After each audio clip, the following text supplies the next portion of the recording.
Welcome to Dodgers Daily. I'm Casey Porter. So glad that you decided to tune in. It's Friday. That means Coach Holt joins, and I'm super excited about that. So, hey, Coach, thank you for coming on in. Excited to talk about Dodgers baseball. I always love talking about Dodgers. You know, Dallas Cowboys, OSU Cowboys, or Dodgers, man, I'm all in. I don't know it all, but I try to find out. You know, I love it. 88 wins, 17 games left, 13.5 game lead. Who would have thought it with the way this season has gone? Well, you know, just a couple of months ago, we were in a battle, you know, and we'd lost our whole rotation. Things looked pretty bleak. Now look at it. You know, 13.5 game lead. We're cruising. I think the magic number I saw today was 4 cases. Is that right? This morning, I think it was 4. So, you know, it's just a matter of time. Get as we mentioned last week, getting geared up for the playoffs. And it's an exciting time. As you mentioned off the air, you know, you're just kind of waiting for the playoffs now. But as management and coaches, they've got a lot to work on, and they've got a lot to fine-tune. So this is a good time for them. They can do it without any pressure on them. I mean, pennant chasing pressure. Hey, it's been a great year, you know, in the sense that at the beginning of the year, just when in the offseason, when the Dodgers, they did get Noah Syndergaard, they did get Shelby Miller, they did get J.D. Martinez, they did re-sign Clayton Kershaw. But if you just said, hey, if everybody stayed healthy and there were no injuries at all, would you take 95 wins? I think most Dodgers fans at that point in the offseason, even if everybody stayed healthy, I think they would have taken the under on 95 wins. Yeah, I agree.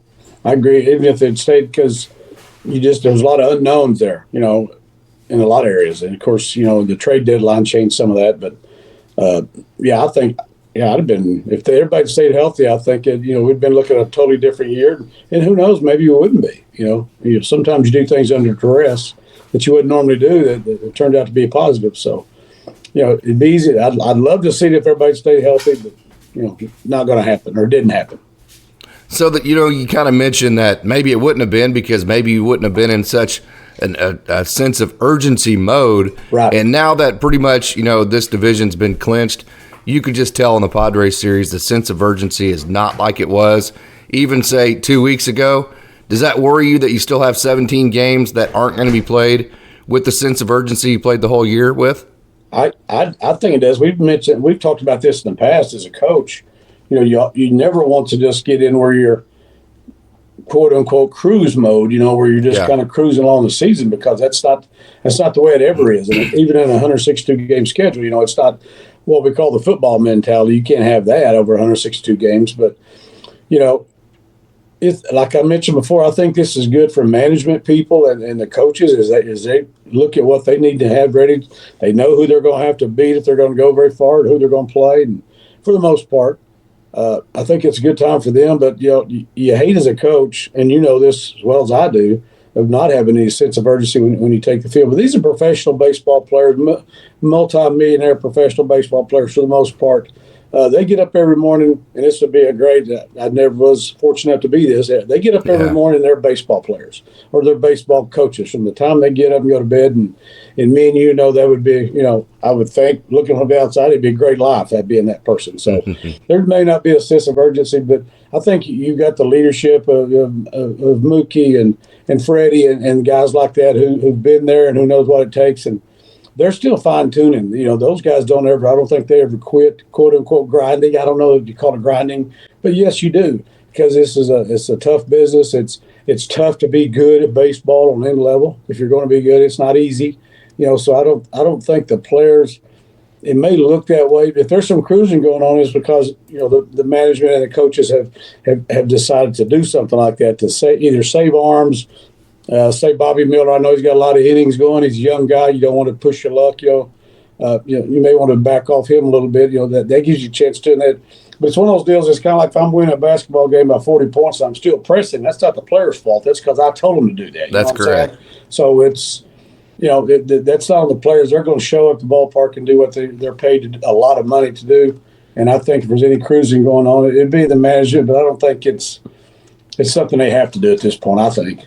Yeah, agreed. Having said that, I think this team, you know, the Dodgers have had teams in the past that were talented enough to just flip that switch, if you will. Yep. I don't think this is that group. I think offensively maybe they could flip a switch, but, there's just too many holes for this club just to say, hey, we're just going to kind of cruise for the next 17 games. We're going to flip a switch once the playoff starts, and we're just all going to, and then you're going to have some time off because you get the first round bye. So, you're going to have these 17 games and some time off for the bye. I just don't think this is a team that can just flip that switch. They're talented enough to do that like they have been able to in the past. So that really, really worries me. Having said that, hey, Doc has taken on a lot of criticism over the years for some of the moves he's made. We've seen guys go, get 3-4 hits in a game, then not play the next day. We've seen him take pitchers out like Tyler Anderson last year when they were cruising, in favor of the sabermetrics types aspects and not deviate from, Coach, you say this all the time, and you were the absolute 100% best I've ever seen at this. You make a plan, but hey, if something's working that wasn't on your plan, throw it in the trash can. Stick with what's working. We've seen Doc not do that in the past. So I will say this, some of the criticism he's gotten over the past, I think, has been warranted, but that's every manager in every situation. So having said that, with the group he has this year, if the Dodgers win the World Series, I think he's going to, this finally, I think, would silence all of his critics at this point. I think you're absolutely correct. It's one of those deals, you get into the guy who can't win the big one, or whatever. We've heard that about, players and coaches down through the years.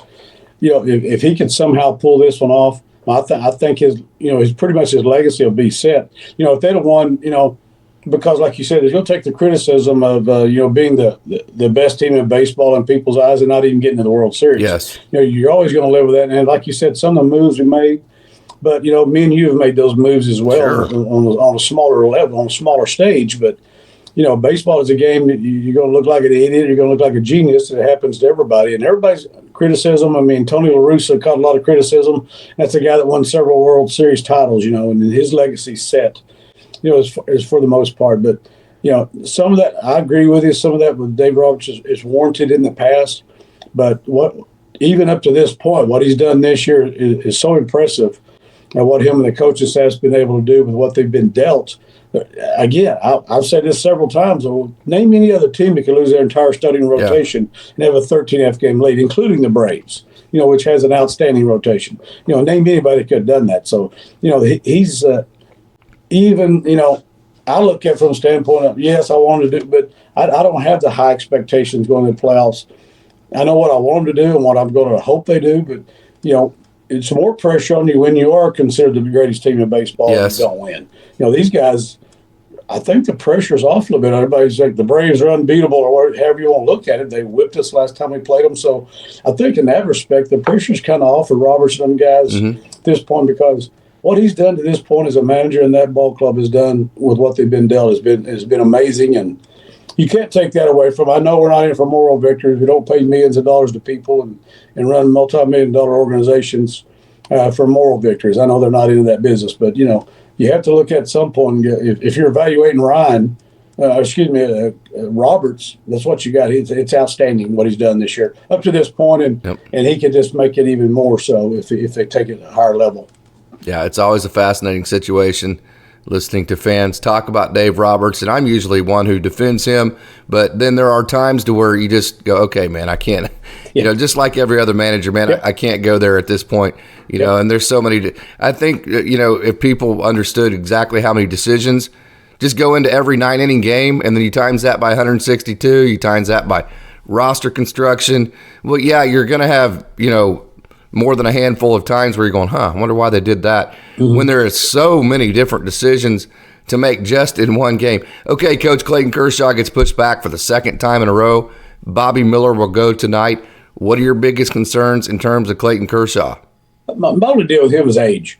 He's had some issues. He hadn't gone with a major where you're thinking, hey, he's done. Even though a couple of years ago, I think we all kind of felt maybe this was the end of the road. But, he's taking care of himself. And I think it's just age and wear and tear. It's not like Bobby Miller. He's that big stallion, down that young guy, as your dad used to say, blowing snot coming out, out there ready to blow, ready to pitch. He's that guy. Kershaw is a guy they got to be careful with. He's their bell cow, going into the playoffs. He's going to be your number one starter. So, those guys are with him on a daily basis. Clayton's been around long enough to know how his body feels and what he needs to do. So, I'm sure they're letting him have some input on some of that stuff too. And I think it's a good deal. My only concern is how many miles he has on him. Kind of like myself and everybody else in that. Sure. It's older and been around. So I think that's my biggest concern with him. Not what he's going to give the Dodgers every time he takes them out. He's been doing that and throughout his great career. I think this is an absolute blessing in disguise. I think you hit the nail on the head. I think almost all of this input is coming from Clayton Kershaw in terms of how his body feels. And, you've mentioned several different times, the incredible professional that he is. I think they're resorting to his professionalism and saying, Clayton, hey, we've got to have you in the postseason. You do what you have to do to make yourself the most readily available for the postseason. So I think everything they're doing from that perspective is input from him, and it's precautionary, and it's to set up the maximization for his success in the postseason. Yeah, he's, I always go back to, and you remember this part, Clayton is that part now. He's a leader of that staff, yes. And the coaches are going to depend on him to show a lot of leadership, like Mookie and Freddie are as far as the offensive side of the ball. But I always go back and I always love when the Dodgers got Greg Maddux there for a while. He's at the end of his career. He didn't have a lot left, but they say he was amazing in the dugout because he could break down the other pitchers and talk to the hitters. He could talk to the Dodger hitters and tell them what to look for. He could talk to the Dodger pitchers because he'd been such a master of his craft. Just being in the dugout, being in the clubhouse. Greg Maddux was great. I wish he had stayed with him as a coach. He was amazing there. And you see Clayton out at that point where he can sit down with a Bobby Miller and go, hey man, easy there. Do this. He can sit with the Ryan Pepiot. Hey. And to a degree, Lance Lynn has some of that. He's not in Kershaw's level, but he's a guy who's been a bell cow, who's been a true professional, who never he always gives you what he's got every day. It's tough. I think they sure did last time out. Yeah, his last time out was good, but against a good Padres lineup. But he's a guy that can give some leadership to some of those young guys too. So that's I think, but Kershaw is a big leader. But Lance can do a little bit of that too because he's been there. Yeah. Kind of funny if you remember going back to whenever the Padres put the crying Kershaw on their big video board earlier in the year. Yes. The Dodgers have just absolutely dominated them. The Padres have had a terrible season since then, so it's kind of funny how karma comes back to bite you, isn't it? Yes, it is, and that's the way we always talk. Baseball's a humbling game. You better be careful what you wish for and what you throw out there, because that ever since that big screen, they have got nothing but annihilated by everybody, the Dodgers and everybody else. And I think that's what it is. The Padres have such great talent. I'd love to have Blake Snell. I know there's been some talk maybe the Dodgers go after him next year. I love that guy, but they're so talented and everything. But I think they ran their mouth and talked to them like they had already been there. You guys hadn't done anything. That I think that's what irked us as Dodger fans. Like, you guys haven't done anything. But they beat us last year, whatever, and that one kind of hurt. But I mean, it's for the most part, you haven't earned that right. Nobody has in baseball. It's too humbling a game, and they walked around and did their things. It's like, you guys, are 10 games out. What are you doing? Right. So I think that's why we all kind of, and it's not just the Dodger fans that feel that way towards the Padres. They've hurt a lot of people, and to be honest with you, probably a lot of baseball fans are kind of enjoying what they're getting a good taste of karma this year. Yeah. And hey, there you go, guys. Be careful what you wish for. And their manager is just such a good dude too. Yes. It's like such a mismatch because you have all these divas, if you will, for personalities. Yep. And then you have a manager who's just rock solid, nice, humble, down to earth guy, and it just hasn't mixed. I think that for those, if you're going to get those kind of players, I think you're going to need a really strong, just a guy that's not afraid to take on confrontation as a manager, and a guy who's willing to trump those guys, if you will, from time to time, and tell them exactly what you just said. Hey, dude, you're a good player, but in the grand scheme of things, you haven't done squat yet. So let's go ahead and humble ourselves down, and let's go ahead and play the game hard.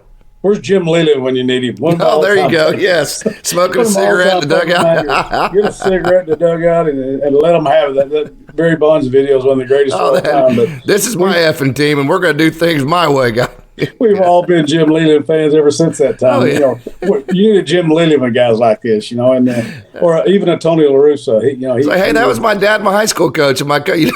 That was all of them all in one, Yes, exactly. That was awesome. But anyway, a guy like that, I don't know if that even worked nowadays. Who knows? It doesn't matter. The guy was a heck of a manager, and he certainly didn't let anybody run the ball club but himself. So, the Whitey Herzogs of the world, Yes. and, all those guys, and all the old timers. But it's a new game. It's a new deal. And I'm like you.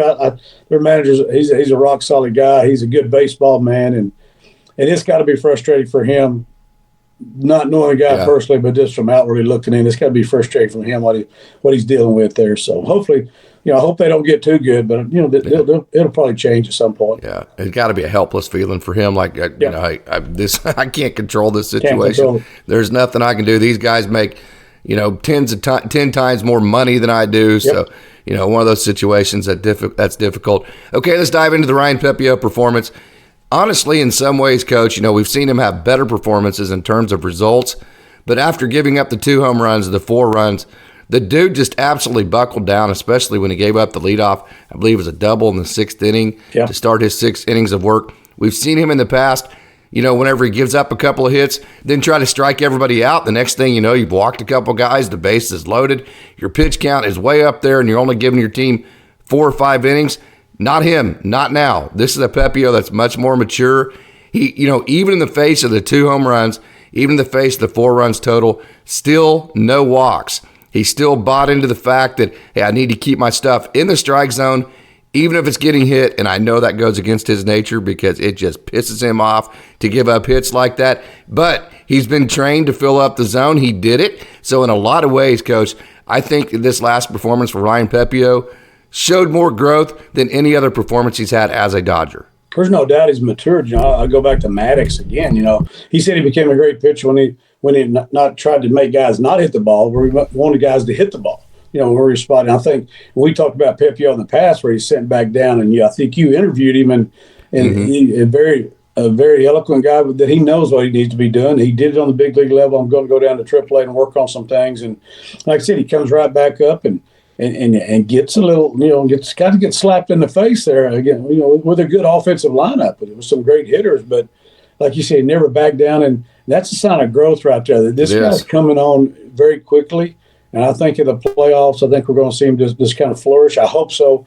But God, what a great young pitcher, and the sky's the limit for him. But he shows a lot right there. You're right. It had been easy just to start trying to strike everybody out, and the ball's going everywhere, and Roberts got to take you out. And and we wouldn't think any ill will towards him. He's a young kid. He's learning his craft, and hey, it happens. But he's already shown some maturity, as you mentioned, of how to handle stuff like that. And that's what this game's all about. How do you deal with failure? It's easy when everybody's patting you on the back and telling you how great you are, but how you deal with the failure part of it. And that's this game. And I think that's a great sign for him, not only talent-wise, but the way his makeup. Yeah, that's the thing about rookies. About rookies. If they come out and they get the first couple of outs, they get some momentum, we know their stuff is good enough to be a major leaguer. Hey, by the time you make Double-A, you don't make the Double-A level if your talent is not major league, ready already. It's the matter of, hey, how are you going to handle the adversity of the major league level? How are you going to be consistent? Those are the ways that you kind of evaluate once they get to the major leagues as to whether or not is this going to be a guy that actually sticks. And I think, Ryan Pepiot's shown in the past his changeup and his slider has gotten better, different shapes to it. He's already shown that, hey, he's major league caliber. I just felt like he showed in the last outing that, hey, he's a guy that's going to stick now. He's a guy that can be consistent and stay in the major leagues for a long time because, hey, it is, I'm telling you, it's one, when you're trying to prove yourself, there's an old saying that you taught me that you can't hit your way off the island, Coach. Mm-hmm. Hey, you can't walk your way into the major leagues. You got to hit your way in the major leagues. Pitchers feel that same way. Hey, I may fill up the zone and I may hit a lot of weak contact, but what these guys are looking for with the Dodgers, they're looking for the strikeout stuff. So I thought the fact that he resorted to just weak contact, like you said, pitch to contact, I just thought that was huge. So Ryan Pepiot, a good outing the other night, although, like I said, the 4 runs and the 2 home runs, I was super proud of how he did that. Kyle Hurt made his major league debut. Mm-hmm. He was absolutely electric. He leads the minor leagues in strikeouts per inning. His stuff is just unreal. He threw a 91-mile-an-hour slider last year. Then he gets optioned for Joe Kelly. So, hey, just kind of a mixed bag of emotions there, wasn't there? Yeah, it was. Of course, as a fan, you're sitting there, oh, man, we got to keep, this guy's amazing. It's kind of what we did with Bobby Miller last year. He wasn't ready, but, we were all, chomping at the bit and drooling over the talent and what he showed the first, in the spring training game he came out and threw. And it's kind of the same thing there, but, you don't want to rush things too much, but, he's that's big to come up and do that. You got to have Joe Kelly on your lineup. If Joe Kelly's healthy, the bulldog in him, the stuff he has, you got to have him. But I'm like you, as a fan, you hated seeing Hurt go back down. But it's the right thing. It's like when Pepiot went down early in the year and he worked on some stuff. We probably won't see Hurt in the playoffs, but you never know. Probably not. He's not ready for that yet because you got a bunch of other young arms in front of him. But man, the stable of young arms and athletes that the Dodgers are running up, getting ready. And they would go back to, if they didn't have all those injuries, Case, we wouldn't be seeing these guys. Yeah. They'd still be in Oklahoma City or Tulsa. And that would be fine, but they're getting the trial under fire, and they're learning, hey, we got to have you. I know you may not be ready, but you are ready. You are next man up, and we got to call you up and you got to go. So, we're seeing some growth out of these young guys, and Hurts, that's a guy, maybe make a run at it next year after spring training, and his off season and going in spring training. That's a guy the Dodgers definitely going to keep their eye on, and going to run all these stallions out there one of these days. You never know when Kershaw may say he's got enough, and those stallions are going to be ready to go. I like where the Dodgers are headed there. If you're looking towards the future, it's awesome what they got coming. I think that guaranteed the fact that the Dodgers, of course, Kyle Hurts going to be Rule 5 eligible in the offseason. It guaranteed that he's going to be one of the very first guys that they put on that 40-man roster to protect him from the Rule 5 draft, because he showed his stuff absolutely plays at the major league level. No doubt about that. And like you said, hey, man, this has been a great year for the rookies. And, hey, Gus Varland, he's not going to be back this year. He went on the IL, so he won't make it back this year. We saw Joe Kelly come back up. But, you mentioned the next man up, which is awesome. That tells you right there that Kyle Hurt, if everything stays the same way that it is right now, not going to be on the postseason roster most likely, but nothing has stayed the same longer than about 2 days in a row for this Dodgers team. You just almost, the normal would be the abnormal this year. So you got to stay ready if you're Kyle Hurt. Well, and there's no guarantees. I know we won't talk about the future too much, but you have to. Is May ever going to get back? We love the guy. At least to the way he used to be as a starter. Absolutely. Gonsolin, I think, this is, he's got a chance getting back. Bueller, again, we've talked about him. He's not going to be around for the playoffs. There's still some and Bueller only has 1 year left on his contract, yep, so there's absolutely. There's still some uncertainty there, and that's management and coaches know that just exactly because we know it. Yes. And they're planning like, okay, if we lose him, this kid's, I think they've set themselves up for the near future with some outstanding arms. Of course, that's been the Dodgers' history in the past with a great farm system, and it just continues. I know it's a rough year in Tulsa this year for a lot of reasons, and God bless Henny. We're praying for him every day to get well and to get back out there as a manager. But, it's been a terrible year in Tulsa. My brother-in-law went to the last game last night. He's a true fan of it. It's been one of those years, I think, rough. So you never know. Rough second half. Yeah, second half. But some of those guys have been pushed. There's no doubt losing their manager affected those young men. Yes. There's no doubt. They're professional players, but that's. And by the way, not to cut you off, but it's they're talking that he's going to be back for the last 3 games. Awesome. And managing in the dugout and coaching third and all that. How cool is that? That is amazing. I know they had a deal for him from his former players. My nephew played for him, and I know they had a deal for a lot of his former players to come over there. I don't know if my nephew's going to make it or not, or if he did make it. Talking about Grant? Yeah, Grant. Yeah. Grant pitched for him, and they sent an invitation to all the former players to come over. And a lot of those Cali County guys will be there, and I'm sure the Burrows brothers, and they're all great baseball guys, great friends of Henny, and I'm sure that he'll have a big following over there. And just prayers to him that can just continue to get better, baby. And you're Dodger through and through. Let's get back out there. You get old Dave and Lefty and Henny together. By God, you're going to talk some baseball, and you're going to talk some pretty kick-ass baseball, aren't you? That's fun. I used to try to make it a one-day trip in the summer, just to go, because I knew they were laid back and they'd be around the office. Sometimes they'd have recruits in just to go see Dave and Lefty and Buck. Buck, their assistant coach now, Buckingham. They got up there now. Just sit around and the stories. Oh, you'd love it, Casey. You'd love Oh, it just to sit down and they start talking about the ex-players. Of course, they had so many guys go to OSU that we're all familiar with, and just tons of stories and just great baseball guys. Anybody that goes to Cali to play and is very fortunate, as we know, and to coach one of those guys. And Hennessy's done great in his career, and that's a great place right there in Ark City, Kansas. So that's a great baseball factory right there, and all of that, they're great guys and some of the best friends we have. So. They sure are.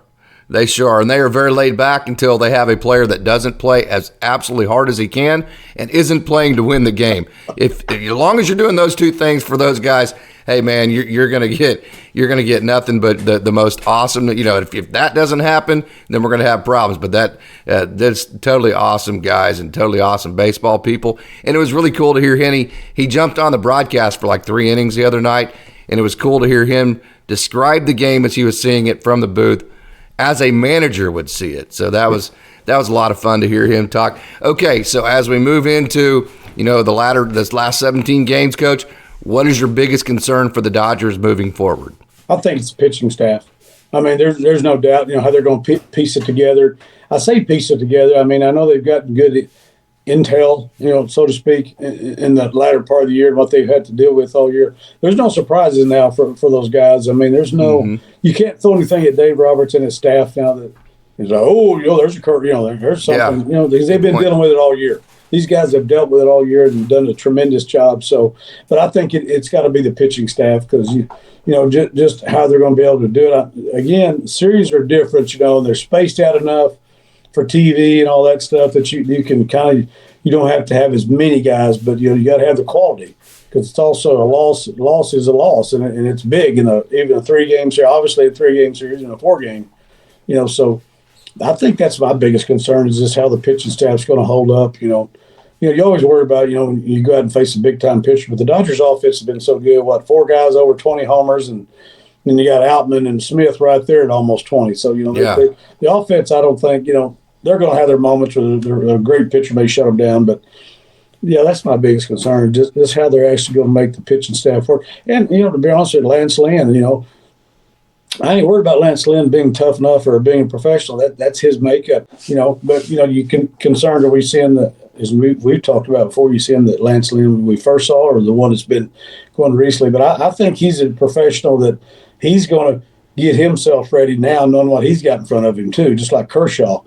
And then you got bobbymiller there, the stallion, ready to snort, blow some snot, and get out there and let it go.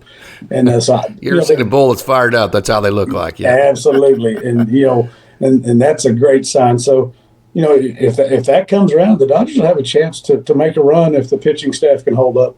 Good thing about that is, hey, if Dave gets in a situation to where maybe it's a 4 or 5 inning scenario for a rookie and he doesn't want to go that third time through, he's going to have to trust that as much as he does anything else in the bullpen because, hey, it's all been just about equally as reliable, so it's going to be fascinating, some of those decisions that he's going to have in front of him. Okay, so we talked about the things that you're most concerned about. What are the things that you think that you were the least concerned about moving forward and that Dave Roberts and this club can rely on the most? I think what the clubhouse. Yes. I think the leadership from the coaching staff on down, your players. I mean, it's obvious, even though I'm not in the clubhouse, it's obvious what's been going on there.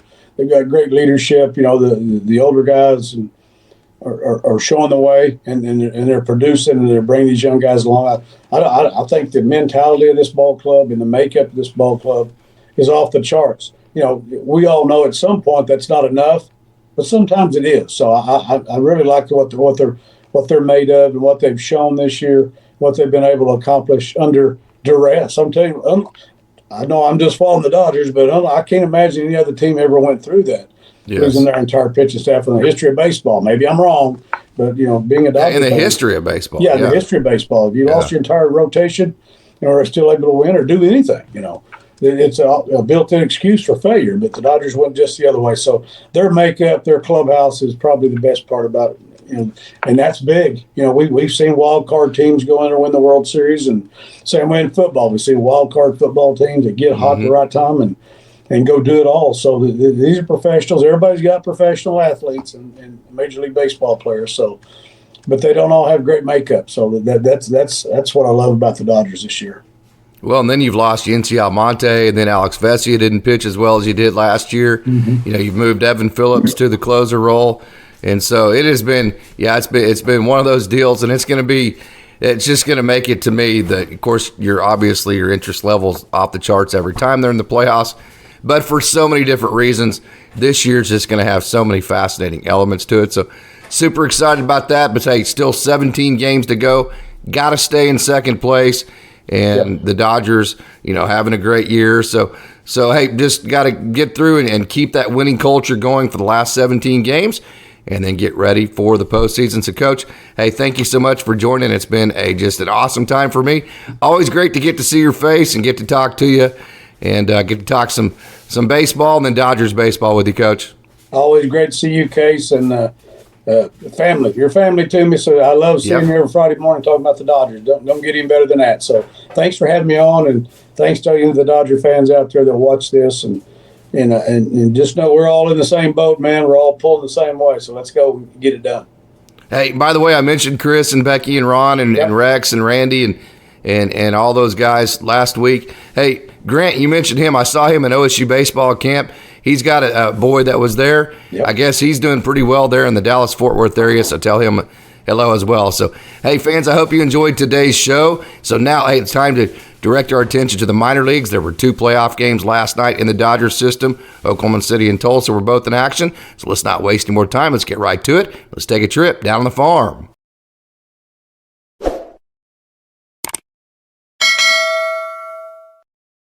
Had a malfunction in my recording device while I was doing the Down on the Farm session, so not going to have that for today's show, but I'll tell you what we're going to do. Austin Brubaker has been he's been at the games for the Great Lakes Loons. I had a chance to talk to Ryan Falla, who has been at the playoff series with Rancho Cucamonga. So I'm going to record those, and I'm actually going to catch up on all the minor league action and release a show for Saturday morning.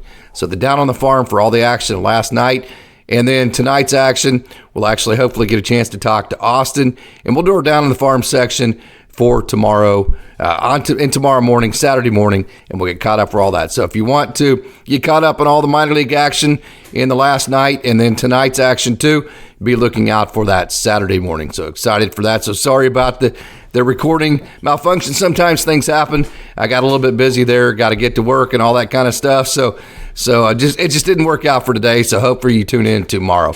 So, hey, I hope you enjoyed Coach Holt. I want to thank him for coming on. Also, just a reminder, we are open for business. If you or somebody you know would like to help sponsor this show or any of the shows that we do here on the Dodgers Daily YouTube or dodgersdaily.net or any of the social media platforms, if you'd like to sponsor, then, hey, just leave me a comment, leave me a DM, or you can email me at dodgersdaily73@gmail.com. Also, hey, just a reminder, if you like this video and if you like this kind of content, click that like button, leave a comment, tell all your friends about Dodgers Daily, share this video, and make sure your notifications are turned on. So as always, I'd like to thank you for tuning in and say, go Dodgers.